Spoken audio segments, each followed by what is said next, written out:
Welcome back to our channel. Now we're working on the Ford F150 1994 that we worked on with the battery.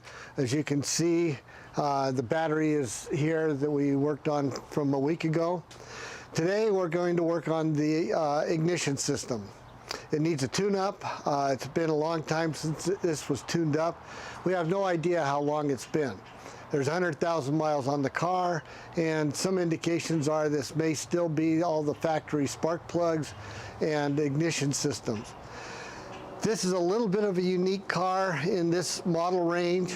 When you go back before 1990, most cars were all rotors, points, spark plugs, and spark plug wires. In this range, they kind of did a mix. They have a little bit of a engine control module that does some adjustments, mostly runs the fuel injection system, but it still has a rotor and points, and so we're going to be replacing the rotor and the cap and the points and the spark plug wires. So it's a little different than the tune-up we did a few weeks ago when we worked on the Ford EcoBoost, where it has the condenser all-in-one assembly going with the spark plugs. So we're going to do that today. We'll be giving you pointers as we go along, talk about some of the issues you need to be aware of, and kind of backtrack a little bit to some of these older vehicles and provide some guidance as to how to work on these. So here we go. We'll get ready and we'll start pulling things off that need to get off in order to make our life a little easier.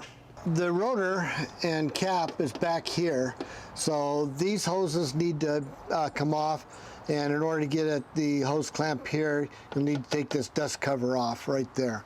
It's just got a couple of little 1/4-inch screws to take that off, and so we're going to go ahead and take those off right now, and then we'll come back to you.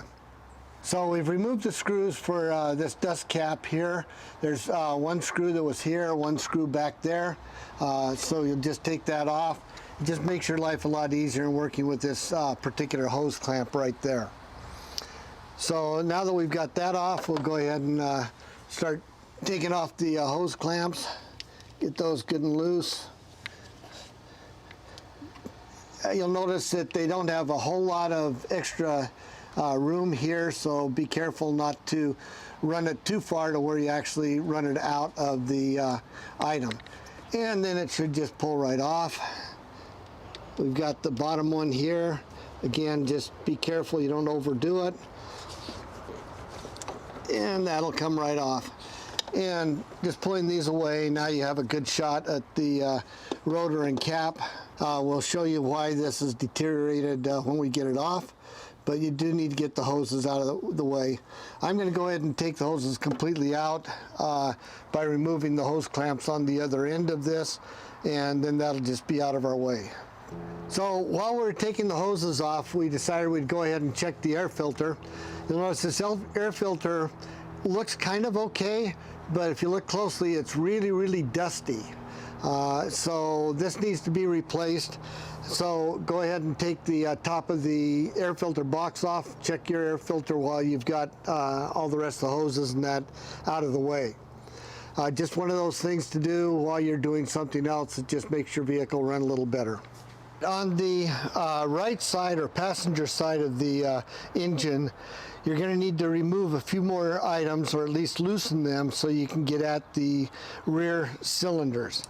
So of course there's going to be 4 spark plugs on this side, and the spark plug, the number 8 spark plug, is going to be way back here behind this little set of hoses.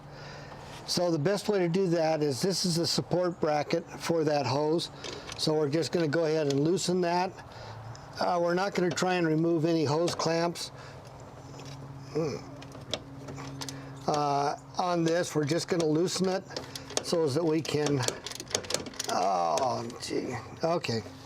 Well, as you can see, we run into a little bit of an issue. It's double nutted, and I'm going to have to get a open-end box wrench to hold that nut.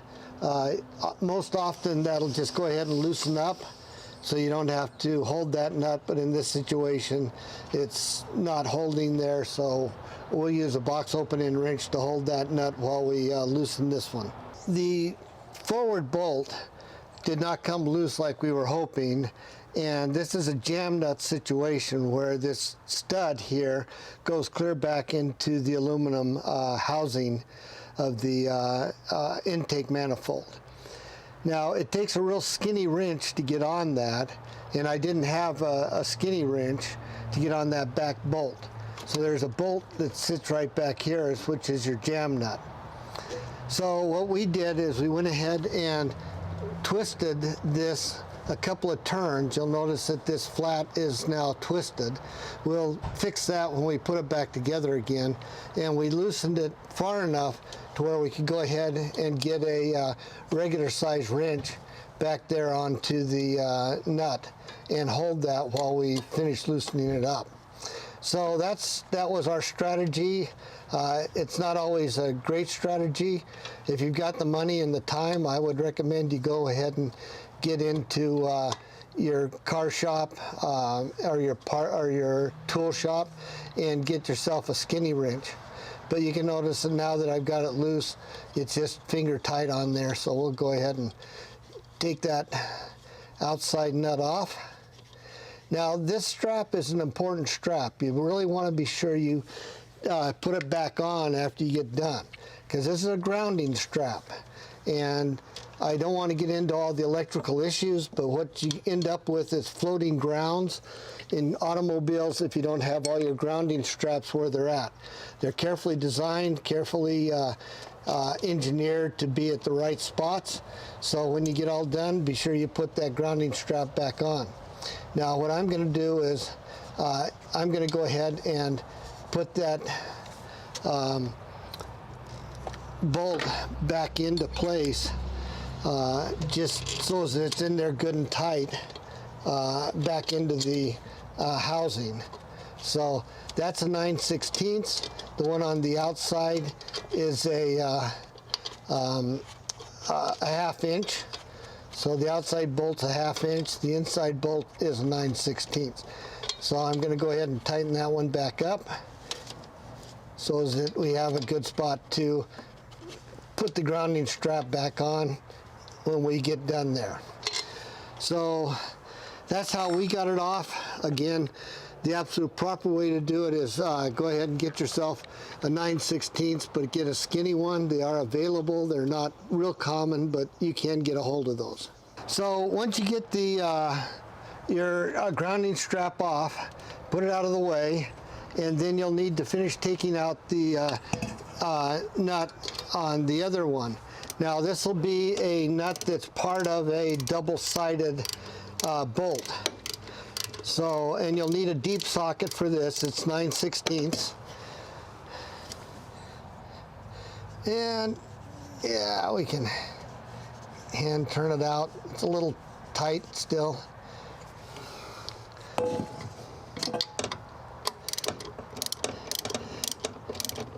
So this threads into the aluminum block and holds these pipes here, and the other side is used for the grounding strap.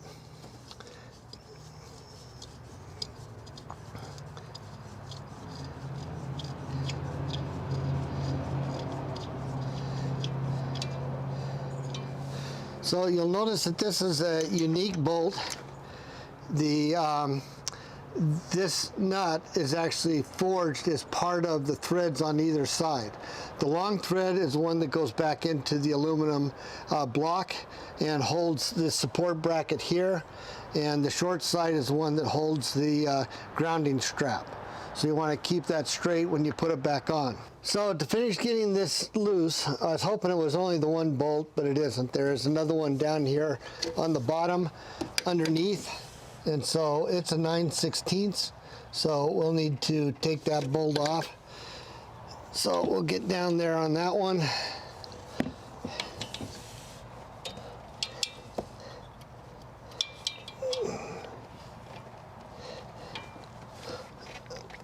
And we'll take that one off now.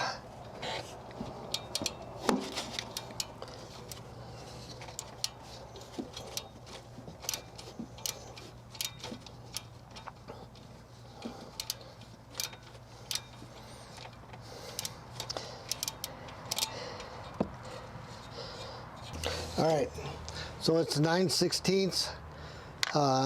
So that one comes off, and now this should be loose, and we can now take this loose here so as you can now see we can get at our other spark plugs down there.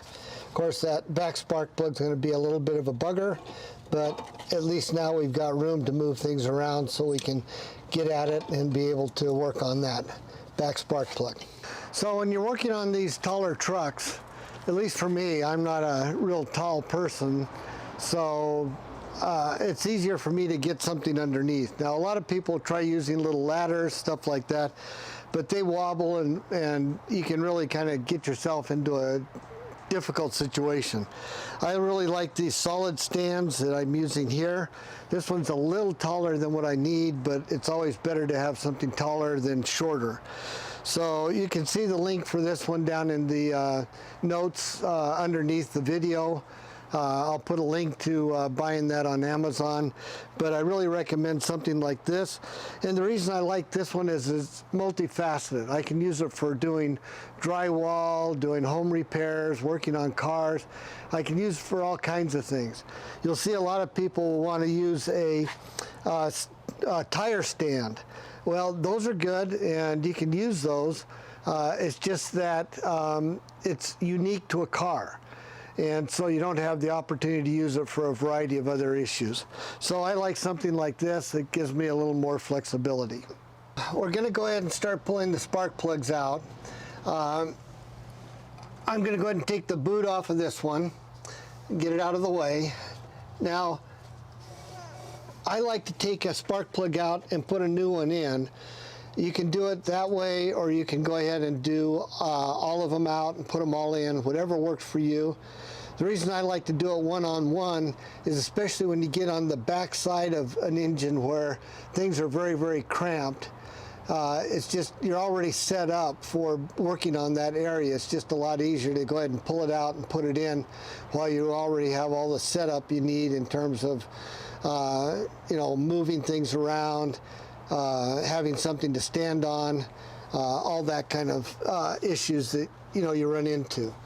All right, so we're going to now go ahead and take this first one out. Go ahead and get the socket on there real good. And once it pops off of the tapered end, it should loosen up real easy, and should be able to just turn that right out.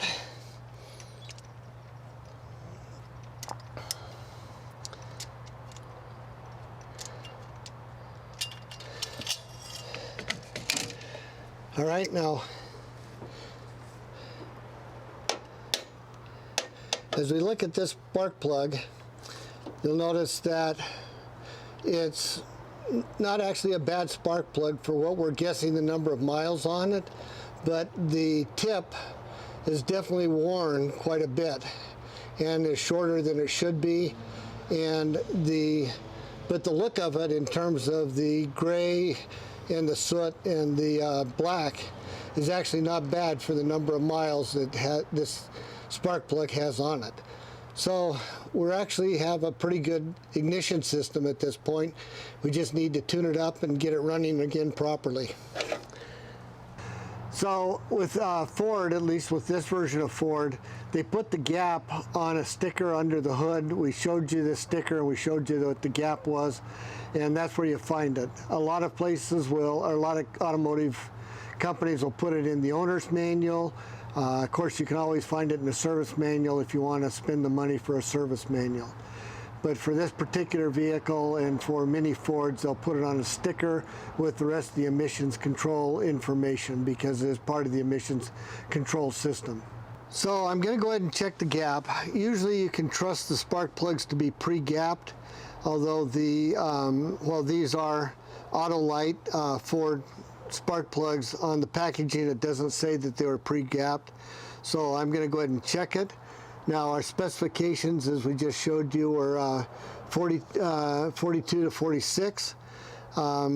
So when I checked it with this wire gauge, the 40 went through just fine. The 44 did not, and so I wanted to hit a midpoint. So I'm going ahead and opened it up just a little bit so that the 44 works, and then the 48 doesn't. Unfortunately, this particular checker doesn't have real good tools for opening that up, so I had to use this one. But this one only goes up to 40, so 0.04 gap. So I use those two to get this gapped. So now I'm confident we can put this in and it'll run just fine. I tend to like to hit the midpoints on the gaps rather than the extremes. So that's why I wanted to go to a 44 on this particular plug. So now we'll go ahead and put the plug in, and then we'll repeat the process for all the rest of the plugs, and then we'll come back to you as we talk about the wiring. Now, I like to put anti-seize on the spark plugs. It does a couple of things. One, you noticed on the other spark plug, we were analyzing it, they had a lot of carbonation on the threads. So this prevents the carbonation on the threads. It gives you a little better electrical conductivity, and it makes it so that the spark plug goes in and out a little easier. Again, as we've talked about in other videos, you want to be sure you only get it on the threads. You don't want to get it up into the spark gap area at all. And personally, I like the copper. It has a real high temperature rating. This particular one goes up to 2000 degrees F, and the copper makes a real good conductivity. So you want to be just real light with it. You don't want to goop it on there. So just take and get just a little bit on there, and then go ahead and go around it with your fingers and just kind of set it in place, and that'll finish smoothing out as you put it into the engine. So again, don't get a lot on there. It only takes just a little bit, and then you're ready to go. So with spark plugs, you can almost always get them started just with your hands. So I'm going to go ahead and get this one started. Come on. Oh.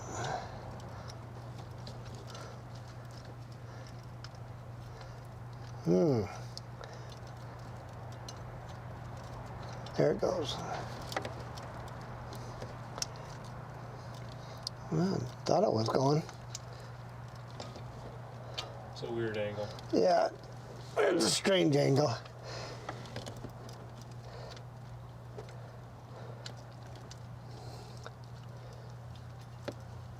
There we go. Finally found it. Okay. And once it tightens up, then go ahead and get your socket on it. Now, because it has a taper for the sealing surface, you don't want to be real aggressive with tightening it up. There is a torque spec if you want to put a torque wrench on there. If you look at the box, it talks about just tightening it up a quarter of a turn after it seats. So we'll go ahead and do that. So there it seats. So we'll just go ahead and finish pulling it up. And now we've got it on good and tight, and that's good enough. And pull it out, and one down. So now that we've got the spark plugs all put in, we're now ready to redo the ignition wiring and get the spark plugs wired up to the distributor cap. You'll notice it's late and it's dark. We had an error in the ordering or in the shipment of the wire that we wanted to use, so we had to wait and get that ordered in. So we're now ready to continue our process and get things lined up.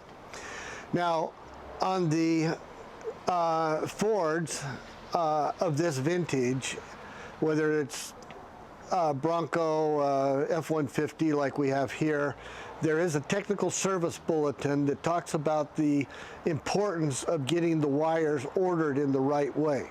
Not just ordered to the spark plugs, but in the harnesses, having them separated properly and in the right order.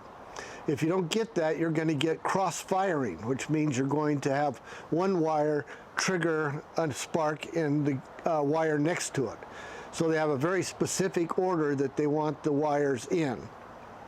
So you'll notice that in the one that we're taking off, the distributor that we're taking off, you'll notice that we have a short wire here, a long wire here, a long, little shorter wire here, and another short wire over here. So the actual order on this particular harness is 5, 8, 7, 6 for the cylinders, 5, 6, 7, and 8 going back. Now, it turns out that this is miswired. It's actually supposed to be 5, 7, 8, 6, but they had these two crossed. So we'll straighten that out when we rewire it. But the important point is to notice the separation and the separators. I know a lot of times it's easy just to ignore the separators and just get the wires laying down there any which way you can. But in this case, it's very important to keep your separators and to get the wires into the wire separators in the right order. So we're now going to go ahead and pull this cap and pull these out and start putting the wires into our new cap, matching what we have here, except fixing the error that you have there. We'll put a link to the technical service bulletin below this video to a site that has the technical service bulletin in it, so you can go look at that yourself. But if you are having difficulties with your engine misfiring or not running a bit rough, and you've replaced the spark plugs, you're putting in new wire, you're putting in a new rotor cap, and you're still having those problems, yeah, it could be that you don't have these put in the right order. You've just placed them in a convenient order for you. So that's a very important part of getting these correct. So take the rotor cap off. You're just going to disconnect the clips here. Now, it's a good thing to take and note in your replacement cap that there is a number 1 here, and you've got your 2 clip spaces there and there. And so that'll be a real convenient way to make sure that you've got your cap in the right order and you're putting the spark plugs into the right way. Remember that it fires in a counterclockwise direction, so you'll notice that you're going to fire from this post to this post to this post to this post. So getting your firing order correct and putting the spark plug wires onto the correct post is important. The easiest way to do that is just to pull this cap, set it next to this cap, and just start plugging in the wires that are going to the cylinders as matched off of your existing rotor. You also can go ahead and download a firing order diagram.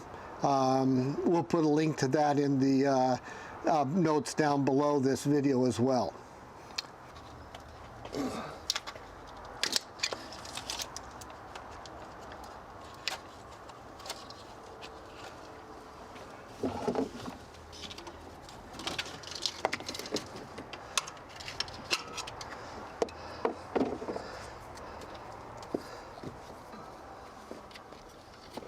So now that we've got the cap off, you'll notice that some of these wire separation clips will have places where they slide onto a post or they push down onto a post to hold them in place.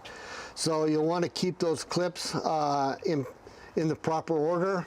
Again, you'll notice that this one has that same slide. These two have posts that they slide onto here. So you'll want to keep track of that as you put those together. So now what we're going to do is we're going to find our shortest wire. We're going to find a wire that matches our number 1 wire, and we're going to go ahead and put that onto the new rotor cap. So we're going to just start doing a mix and match and start looking. You know that it's going to be one of the shorter wires. So we'll take our shorter wires, do kind of a length match on them. And these wires look like they're going to be just a little bit long, but these are the shortest ones in the group. So I'll go ahead and put that one onto post number 1. And then we'll just start working our way around. So you'll notice the next one to that one is just a little bit longer, and so we'll just start working our way around and get these all into the proper order as we go around. Now what we've done is we've taken the matched the rotor caps up to one another, and we've taken the separation clips and from here and matched them to the similar locations on here so as that they'll fit into the clips and the holders in the right place. And we've done that on both sides. So now we're ready to remove the rotor in the distributor and replace it with the new rotor and be able to move on. Now while we're here, I want to point out, so one of the reasons we're replacing the rotor cap is you'll notice that on the different contacts, the rotor has fired enough times to scar into the aluminum posts here that they're working on. And so we want to eliminate that because they'll each indent a little differently, and that'll alter slightly the firing of each cylinder in a little bit different time than what it would be if it was new. So we want to adjust that by putting on a new rotor cap so as that we get those sparks to happen just as at the right timing and in the right order. So that's one of the reasons we're replacing that cap. The wires are being replaced for 2 reasons. One is they get old, the insulation breaks down and you start getting arcing. And so you want to avoid that, and the best way to avoid that is to go ahead and replace the spark plug wires when you replace the spark plugs. And that way you don't have to worry about whether the spark plug wires are arcing or anything like that. So we're just now taking and putting all of this stuff together to make sure that we've got the best tune-up possible. All right, so now we're going to replace the rotor. It's a very difficult process.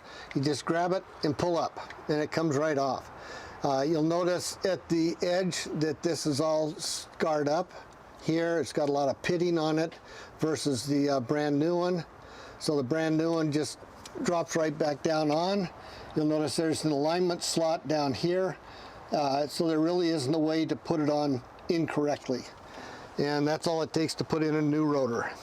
So we're just feeding the wires back in the way we brought them out, putting the cap back on in place. You'll notice that there's alignment slots on the rotor cap, and you'll want to be sure and get those aligned because it won't sit on there properly until you get it rotated in place and dropped in. So you'll notice how this is an alignment slot right there, and so once we hit that and it drops in, then you can go ahead and put the clips back on.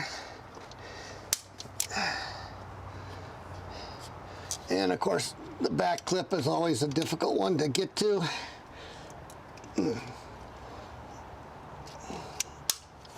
So now we have it all clipped into place. You notice we haven't put the feeder wire on yet. We'll do that here in just a few minutes after we finish putting all the wires onto the spark plugs. We'll start on this side and we'll put in these. We'll just show you dropping in the first one, and then we'll go ahead and put the rest of them in, pick up from there. We're now going to take this one, had a lock clip on it, so we're just pressing that lock clip into place.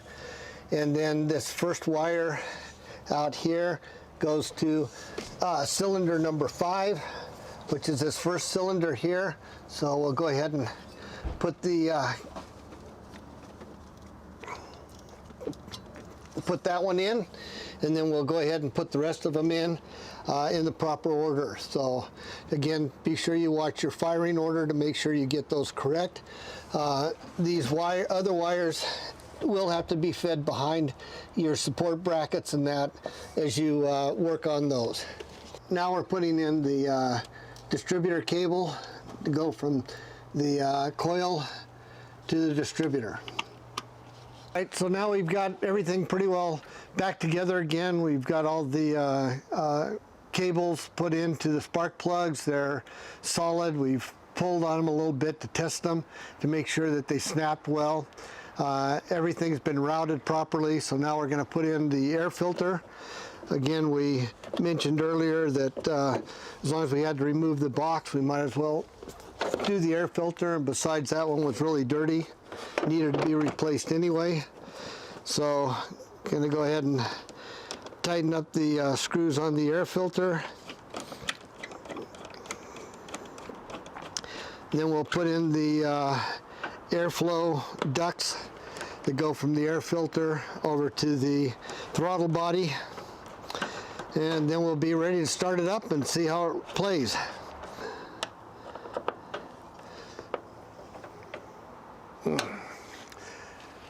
All right, so now we'll put in the air ducts.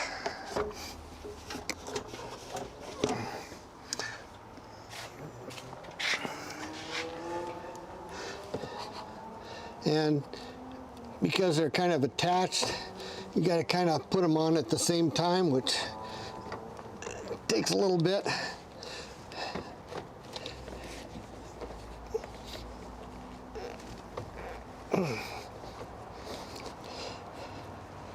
So be aware that you do have alignment tabs here on each one of these. So you want to be sure you get those set into those alignment tabs. And once you do, then you can go ahead and tighten up the hose clamps. Again, you don't have to do it real tight. Just want them snug. They're not going to go anywhere.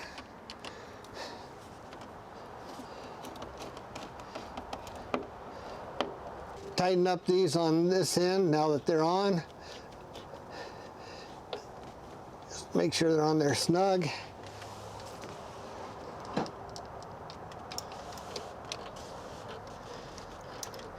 All right, so now we've got everything put together. Got the dust cover put on, which was the last thing to be put on the engine before we're now ready to start it up. So let's start it up and see how well we did.